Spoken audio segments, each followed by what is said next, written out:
Praise the lord, హల్లెలూయా.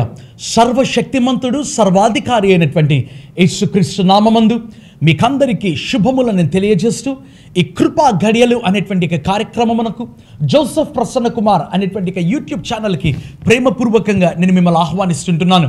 మరి నిశ్చయముగా దేవుడు ఈ యూట్యూబ్ ఛానల్ నందుంటున్నాడు. హల్లెలూయా. ఈ యూట్యూబ్ ఛానల్ ద్వారా దేవుడు మరి బలమైనటువంటి సందేశములను, బలమైనటువంటి స్వస్థత ప్రార్థనలను, మరి మీ జీవితంలో ప్రభు చేస్తున్నటువంటి కార్యములను, వీటన్నిటిని బట్టి నిజంగా ప్రభు యొక్క నామం హెచ్చింపబడును గాక, ప్రభు యొక్క నామం ఘనపరచబడును గాక. మరి ఒకసారి దేవుడు ఒక ప్రాముఖ్యమైన సందేశము ద్వారా ప్రభు మనతో మాట్లాడాలని ఆయన ఆశపడుతుంటున్నాడు. అపవాదికి చోటియ్యకుడి అనేటువంటి ఒక అద్భుతమైనటువంటి సందేశము ద్వారా ప్రభు ఈరోజు మనతో మాట్లాడాలని ఆశపడుతుంటున్నాడండి. Do not give place to devil or do not give opportunity to devil. మరి సాతానుకు ఎటువంటి పరిస్థితులలో చోటు ఇయ్యకుడి, సాతానుకు లేదా అపవాదికి ఎటువంటి పరిస్థితులలో అవకాశం ఇయ్యకుడి అనేటువంటి అద్భుతమైనటువంటి సందేశం ద్వారా ప్రభు మనతో మాట్లాడబోతున్నాడు. దేవుని వాక్యంలో చూసినట్లయితే ఎఫెసీయులకు రాసిన పత్రిక 4వ అధ్యాయము 27వ వచనంలో చూసినట్లయితే ఒక చక్కటి మాట కనిపిస్తుందండి. అపవాదికి చోటియ్యకుడి. హల్లెలూయా. ఎంత అద్భుతమైనటువంటి మాట ప్రియమైన వాళ్ళరా. అపోస్తలుడైనటువంటి పౌలు ఎఫెసీలో ఉన్నటువంటి సంఘముతో, ఎఫెసీలో ఉన్నటువంటి విశ్వాసులతో అంటున్నటువంటి మాట అపవాదికి చోటియ్యకుడి. ప్రియమైనటువంటి వాళ్ళరా, ఆ యొక్క అపోస్తలుడైనటువంటి పౌలు ఆ యొక్క ఎఫెసీలో ఉన్నటువంటి సంఘమునకు, లేదా ఆ సంఘమును ఏమని అంటారంటే సమూహము అని కూడా పిలుస్తారండి. ఆ యొక్క సంఘమునకు లేదా విశ్వాసులకు మరి పౌలు ఇస్తున్నటువంటి ఒక హెచ్చరిక అందామా, లేదా పౌలు ఇస్తున్నటువంటి ఒక వార్నింగ్ అందామా.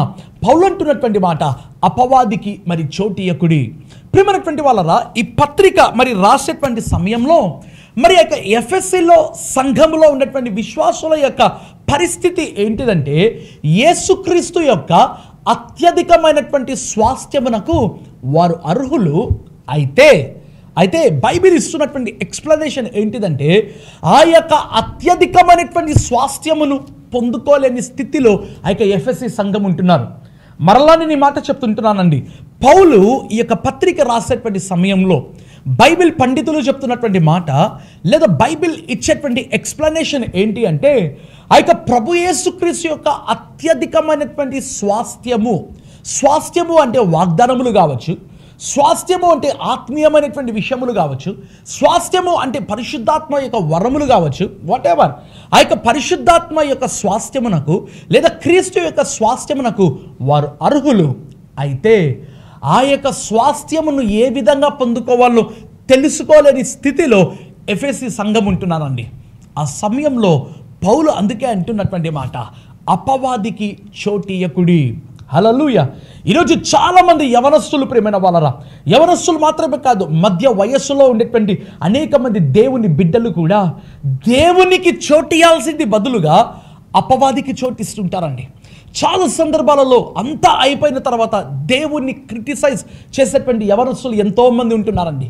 బ్రదర్, అన్నా నా జీవితంలో ఎందుకు దేవుడు ఈ విధంగా చేశాడు, నా లైఫ్ ఎందుకు ఈ విధంగా అయిపోయింది.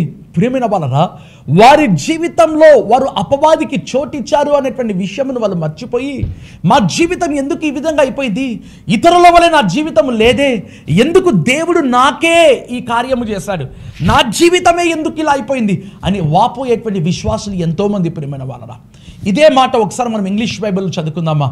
Ephesians chapter 4 and verse 7. Do not give place to devil. ESV వర్షన్లో ఏమని ఉంటుందంటే do not give an opportunity to devil. God's word ట్రాన్స్లేషన్లో ఏమని కనిపిస్తుందంటే do not give opportunity to devil to work. అంటే అర్థం ఏంటిది దేవుని బిడ్డలారా? అపవాదికి అవకాశం ఇవ్వవద్దు. గాడ్స్ వర్డ్ ట్రాన్స్లేషన్ ప్రకారం అర్థం ఏంటిదంటే నీ జీవితంలో అపవాది పని చేయడానికి అపవాదికి నీవు అవకాశం ఇవ్వవద్దు. చాలా సందర్భాలలో దేవుని యొక్క కోరిక ఏంటిదో తెలుసా? He wants to lead you. ఆయన మిమ్మల్ని నడిపించాలనుకుంటాడండి. ఆయన మీ హృదయంలో ఉండాలని కోరుకుంటుంటాడు. చాలా సందర్భాలలో దేవుని బిడ్డలు మరి దేవునికి తమ హృదయంలో చేటు ఇవ్వాల్సింది బదులుగా, లేదా దేవునికి తమ జీవితంలో పని చేయడానికి అవకాశం ఇవ్వాల్సింది బదులుగా చాలా సందర్భాలలో దేవుని బిడ్డలు ఏం చేస్తుంటారో తెలుసా? అపవాదికి అవకాశం ఇస్తుంటారు, అపవాదికి చోటిస్తుంటారు వారి జీవితంలో పని చేయడానికి. ప్రియమైన వాళ్ళ బైబిల్ ఒకసారి చూద్దామా? అపవాదికి చోటు ఇవ్వడం అంటే అర్థం ఏంటో ఒకసారి చూద్దామా? దేవుని వాక్యంలో చూసినట్లయితే అపొస్తలుల కార్యములు 5వ అధ్యాయము 3వ వచనం. అప్పుడు పేతురు, అననీయా, నీ భూమి వెలలో కొంత దాచుకొని పరిశుద్ధాత్మను మోసపుచ్చుటకు సాతాను ఎందుకు నీ హృదయమును ప్రేరేపించెను? అపవాదికి చోటు ఇవ్వడం అంటే అర్థం ఏంటో తెలుసా దేవుని బిడ్డలారా? పరిశుద్ధాత్మని నీవు మోసపుచ్చినట్లే, లేదా దేవునిని నీవు మోసపుచ్చినట్లే. చాలా సందర్భాలలో విశ్వాసులు తమను తాము మోసపుచ్చుకోవడం మాత్రమే కాదు, కానీ పరిశుద్ధాత్మను దేవుని కూడా మోసపుచ్చేటువంటి రీతిలో వాళ్ళు ఉంటున్నారు. ఇక్కడ చూసినట్లయితే ఆ యొక్క అపోస్తలుడైనటువంటి పేతురు అననీయాతో అంటున్నటువంటి మాట, ఆ సమయం ఏంటి దేవుని బిడ్డలారా? అపోస్తలుల కార్యములు 1వ అధ్యాయంలో మరి బలమైన ఆత్మను పొందుకున్నారు. 2వ అధ్యాయంలో సంఘం అనేటువంటిది ప్రారంభమవుతుంది. ఆ యొక్క అధ్యాయములలో మీరు చూసినట్లయితే రాయబడి ఉంది కదా, ఆ యొక్క శృంగారమును దేవాలయము దగ్గర పుట్టినది మొదలుకొని ఆ యొక్క కృంటి భిక్షకుడు ఉంటున్నాడు. పేతురు యోహాను పరిచర్యలో పట్టుబడ్డారు. ఆ యొక్క అపోస్తలుల కార్యములు 4వ అధ్యాయం 34వ వచనంలో మీరు చూసినట్లయితే ఏమని కనిపిస్తుందో తెలుసా? ప్రజలు అంట వారి భూములను, వారి స్థలములను, పొలములను అమ్మి అపోస్తలుల పాదముల దగ్గర పెడుతుంటున్నారు. అంత బలమైనటువంటి ఉజ్జీవము జరుగుతున్నటువంటి సమయంలో ఇక అపోస్తలుల కార్యం 5వ అధ్యాయంలో చూసినట్లయితే అననీయ, సప్పీరా ఇద్దరు అద్భుతమైన దంపతులు అండి. ఎందుకంటే ఆ యొక్క పొలము అనేటువంటి సమయంలో వాళ్ళు ఏకమై పొలము అమ్మారు, తీర్మానం తీసుకున్నారు. ఏంటి? కానుక ఇవ్వాలి, అపోస్తలుల పాదాల దగ్గర పెట్టాలి. మంచి తీర్మానం ఏకమై తీసుకున్నారండి. అయితే ప్రాబబ్లీ ఆ యొక్క పొలమును అమ్మిన తర్వాత ఆ డబ్బు వచ్చి ఉంటుంది. ఆ డబ్బును చూసి అనుకున్నారు, ఇంత ఎందుకు ఇవ్వాలి ఆ యొక్క అపోస్తలులకు లేదా ప్రభు యొక్క పరిచర్యకు, కొద్దిగా తీసేసుకుందాం, మిగతాది ఇచ్చేద్దాం. తీర్మానం ఏమో కలిసి తీసుకున్నారు. ఏం తీర్మానము? అపోస్తల పాదముల దగ్గర పెట్టాలి, లేదా ప్రభు పరిచర్యకి ఇవ్వాలి. ఒకవేళ వాళ్ళు అనుకుని ఉండొచ్చు ఆ పొలము ఇంత మంచి రేటుకు రాదేమోలే అనుకునింటారండి. అయితే ఎప్పుడైతే ఒకవేళ మంచి ధరకు ఆ పొలం వచ్చిందో వాళ్ళు అనుకున్నారు, ఇంత డబ్బు ఎందుకు ఇవ్వాలి, అంత కొంచెం ఇస్తే బాగుంటుంది. బైబిల్లో చూసినట్లయితే ఎప్పుడైతే అననీయ, సప్పీరా వారు కొద్దిగా దాచిపెట్టి మిగతాది పేతురు యొక్క పాదముల దగ్గరికి తెచ్చిపెట్టారు, పేతురు అంటున్నటువంటి మాట, అననీయా, నీ భూమి వెలలో కొంత దాచుకొని నీవెందుకు పరిశుద్ధాత్మను మోసగించి నీ హృదయంలో సాతానుకు చోటిచ్చావు? ప్రియమైనటువంటి వాళ్ళరా, సాతానుకు చోటివ్వడము అంటే పరిశుద్ధాత్మని నీవు మోసపుచ్చున్నట్లే. సాతానుకు నీవు అవకాశం ఇస్తున్నావంటే నీవు పరిశుద్ధాత్మను నీవు మోసపరుస్తున్నావని అర్థము దేవుని బిడ్డలారా. ఈరోజు ప్రభు నీతో మాట్లాడుతున్నటువంటి మాట, సాతానుకు ఎక్కడైనా నీ హృదయములో లేదా నీ యొక్క జీవితంలో, నీ కుటుంబంలో, నీ యొక్క ఆత్మీయమైన జీవితంలో ఎక్కడైనా చోటు ఇచ్చావా? ఎక్కడైనా అవకాశం ఇచ్చావా? ఈరోజు ప్రభు నిన్ను ప్రశ్నిస్తుంటున్నాడు. బైబిల్లో చూసినట్లయితే ఎప్పుడైతే పేతురు ఆ యొక్క అననీయను గద్దిస్తూ ఉండగానే, ఎందుకు నీ విధంగా చేశావు, దేవునికి నువ్వు ఎందుకు అబద్ధము చెప్తావు, ఈ విధంగా అంటూ ఉండగానే అననీయ తన ప్రాణమును విడిచిపెట్టాడు. ప్రియమైన వాళ్ళ వై? సాతానుకు నీ హృదయంలో చోటిస్తే ఎంత నష్టం. ఆ తర్వాత చూసినట్లయితే తన భార్య అయిన సప్పీరా కూడా లోపలికి వస్తుంది. పేతురు అంటాడు, సప్పీరా, ఈ పొలము విషయంలో నీవు ఇంతే అమ్మావా లేదా ఏమైనా తక్కువకు పోయిందా? సప్పీరా అన్నటువంటి మాట, ఇంతకే అమ్మాము. ఆమె కూడా అబద్ధం ఆడింది. తన హృదయంలో చోటు ఇచ్చింది, సాతానుకు ప్రాణము విడిచిందండి.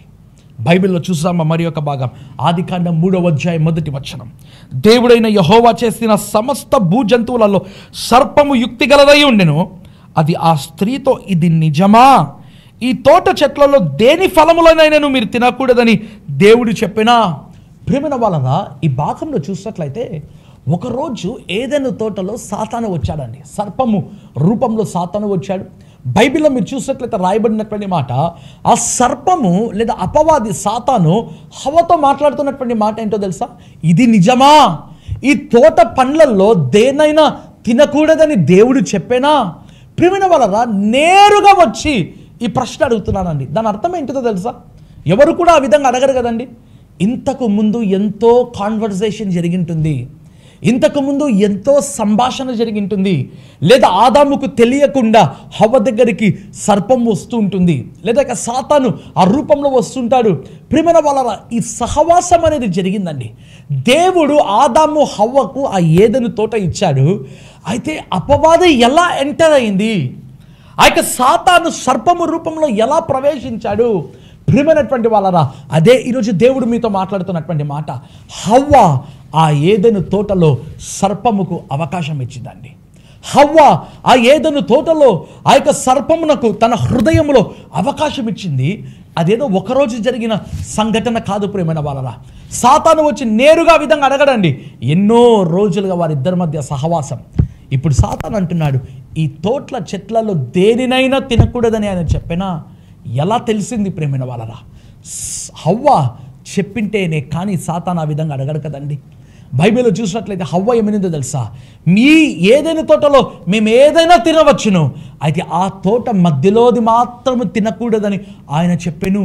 దేవుడు ఆదాము హవ్వతో అన్నాడంట, ఇదిగో ఈ ఏదైనా తోట మీకు ఇచ్చాను, you can eat what ever you want, you can do what ever you want, మీకు ఏది తినాలో అది తినండి, అయితే ఆ మధ్యలోది మాత్రము తినవద్దు, ఆ మధ్యలోని మాత్రము తగలవద్దు. ప్రియమైన వాళ్ళ ఇవన్నీ హవ్వకు తెలుసండి. అయితే హవ్వ ఏం చేసిందో తెలుసా? సాతాను లేదా సర్పం అన్నటువంటి మాట, ఇది తింటే మీరు చావరు, దేవుడు అన్నాడు ఇది తిను దినమున మీరు మరణిస్తారు. అయితే దేవుడు చెప్పిన మాటలను లక్ష్య పెట్టకుండా తమను కలగజేసిన సృష్టికర్త యొక్క మాటలను వారు ప్రక్కలో పెట్టి సాతాను అన్నాడు, ఇది తిను దినమున మీ నేత్రములు తెరవబడతాయి, మీరు దేవదూతల వలె ఉంటారు, మీరు చావరే చావరు. సాతాను చెప్పిన మాటలు వాళ్ళు నమ్మారండి. దేవుడు చెప్పిన మాటలు కాకుండా సాతాను పలికిన మాటలు నమ్మారు. ప్రేమైన వాళ్ళ అపవాదికి నువ్వు చోటిస్తున్నావంటే అర్థం ఏంటో తెలుసా? You are showing disobedience to God. దేవునికి నీవు అవిధేయత చూపిస్తున్నావనే అర్థం అండి. నీవు అపవాదికి చోటిస్తున్నావు, అవకాశం ఇస్తున్నావంటే దేవుడు ఇచ్చిన ఆజ్ఞలను నీవు తిరస్కరిస్తున్నావని అర్థం అండి. దేవుని వాక్యంలో చూసినట్లయితే యాకోబు రాసిన పత్రిక 4వ అధ్యాయం 7వ వచనం, కాబట్టి దేవునికి లోబడి ఉండుడి, అపవాదిని ఎదురించుడి, అప్పుడు వాడు మీ యొద్ద నుండి పారిపోవును. హల్లెలూయా. ఇక్కడ యాకోబు కూడా అంటున్నటువంటి మాట, అపవాదిని ఎదురించుడి అంటే అర్థం ఏంటిది? అపవాదికి మీరు భయపడవద్దు, లేదా అపవాదికి మీరు లొంగిపోవద్దు, లేదా అపవాదిని మీరు స్వీకరించవద్దు అని అర్థం అండి. ఇక యాకోబు అంటున్నాడు, అపవాదిని మీరు ఎదిరించుడి. బైబిల్లో చూసినట్లయితే ఎఫెసీ 4:27లో పౌలు అంటున్నాడు, అపవాదికి చోటియకుడి. ఒక అపోస్తలుడేమో అపవాదికి చోటియకుడి అంటున్నాడు, మరి ఇక యాకోబు, ఒక అపోస్తలుడైనటువంటి యాకోబు అందామా, ఇక యాకోబు అనేటువంటి సేవకుడు కూడా అంటున్నటువంటి మాట, అపవాదిని మీరు ఎదురించుడి. చాలా సందర్భాలలో దేవుని బిడ్డలు అపవాదికి లొంగిపోయేటువంటి వారుగా ఉంటారండి. ఇక్కడ చూసినట్లయితే యాకోబు అంటున్న మాట, దేవునికి లోబడి ఉండి అపవాదిని ఎదిరించుడి. అయితే ఏం చేస్తున్నారండి ఈరోజు విశ్వాసులు? అపవాదికి లోబడి ఉంటారు, దేవుని ఎదిరిస్తుంటారు. Such a pathetic situation. అంత భయంకరమైన పరిస్థితి ప్రేమైన వాళ్ళ బైబిల్ చెప్తున్న మాట, దేవునికి లోబడి ఉండుడి, అపవాదిని ఎదిరించుడి. అయితే మనం ఏం చేస్తున్నాము? అపవాదికి లోబడి ఉంటాం, దేవుని ఎదిరిస్తుంటాం, దేవుడిచ్చిన వాక్యమును తిరస్కరిస్తుంటాం, దేవుడిచ్చిన ఆజ్ఞలను నియమములను మనం పాటించలేని స్థితిలో మనం ఉంటాము. దేవుని బిడ్డలారా, ఈరోజు బైబిల్లో చూసినట్లయితే రాయబడిన మాట, అపవాదిని మీరు ఎదిరించినట్లయితే వాడు మీ యొద్ద నుండి పారిపోతాడు. How can you resist the devil? అయితే అపవాదిని ఎలా ఎదిరించాలి, తిరస్కరించాలి? మీ ప్రార్థనలో, వాక్యంలో మీరు ఎప్పుడైతే బలపరచబడతారో, వాక్యపు జ్ఞానమును ఎప్పుడైతే మీరు సంపాదించుకుంటారో, ప్రియమైనటువంటి వాళ్ళరా, నీ జీవితంలో నిత్యము ఒక జయ జీవితమును నువ్వు కలిగి ఉంటావు. దేవుడు ఈరోజు ఇస్తున్న హెచ్చరిక, don't give place to devil, don't give opportunity to devil, don't give opportunity to devil to work in your life. నీ జీవితంలో అపవాది పని చేయడానికి దయచేసి అవకాశం ఇవ్వబద్దని ఈరోజు పౌలు ఇస్తున్నటువంటి మాట, అపోస్తలుడు అయినటువంటి యాకోబు ఇస్తున్నటువంటి మాట. దేవుడి సందేశము ద్వారా మిమ్మల్ని హెచ్చరిస్తుండగా తలలు వంచినట్లయితే ప్రార్థన చేసుకుందామా.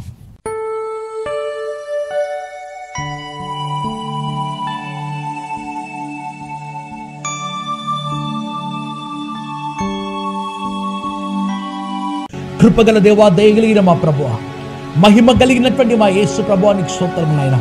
ఇదిగో ప్రభువా, నీ ప్రియ బిడ్డలకు ప్రభువా ఈరోజు మీరు ఇచ్చిన హెచ్చరికతో కూడిన సందేశం నాయన, అపవాదికి చోటు ఇయ్యకుడి అనేటువంటి ఒక అద్భుతమైన సందేశము ద్వారా నీ ప్రియ బిడ్డలతో మీరు మాట్లాడినందుకు నీకు స్తోత్రం నాయన. ఎక్కడైనా అవకాశం ఇస్తుంటేనైనా, అపవాదికి మేము ఎక్కడైనా ఒకవేళ అవకాశము లేదా స్థలము ఇస్తుంటే, చోటు ఇస్తుంటే ప్రభువా దయచేసి జ్ఞాపకం చేసుకో ప్రభువా, దయ ఉంచి జ్ఞాపకం చేసుకోనైనా. ఎటువంటి పరిస్థితుల్లోనైనా మేము చోటు ఇవ్వడానికి వీల్లేదు, అవకాశం ఇవ్వడానికి వీల్లేదు ప్రభువా. తన్ని మమ్మల్ని మేము మోసపరుచుకోకుండా, తన్ని మిమ్ములను పరిశుద్ధాత్మ దేవుని మేము బాధ పెట్టకుండా, మోసపరచకుండా ప్రభువా మీరు మాకు కృపను దయచేయమని ప్రార్థన చేస్తున్నాం ప్రభువా. ఎవరైతే ఈ ప్రార్థనలో ఏకీభవిస్తున్నారో వారిని సమృద్ధిగా దీవించి ఆశీర్వదించి ఈ రోజంతా, ఈ వారమంతా, ఈ నెలంతా సంతోషం, సమాధానం, నెమ్మది వారి జీవితంలో మీరు దయచేయమని, ఎవరైతే ఈ పరిచర్యను ప్రేమించి వారి వంతు సహకారం అందిస్తున్నారు సమృద్ధిగా దీవించమని యేసు నామముందు ప్రార్థించి వేడుకుంటున్నాను తండ్రి. ఆమేన్. ప్రేమైన వాళ్ళరా, ఈ జోసెఫ్ ప్రసన్న కుమార్ అనే యూట్యూబ్ ఛానల్ మీరు సబ్స్క్రైబ్ చేయకపోతే సబ్స్క్రైబ్ చేయండి. ప్రక్కలోనే నోటిఫికేషన్స్ బెల్ మీరు క్లిక్ చేయండి. అదే రీతిగా క్రింద కనిపిస్తున్న గూగుల్ పే, ఫోన్పే నంబర్కి మీ ప్రేమపూర్వకమైన కానుకలు పంపించి ఈ పరిచర్యను ప్రోత్సహించగలరు. దేవుడు మిమ్మలను దీవించును గాక. ఆమేన్.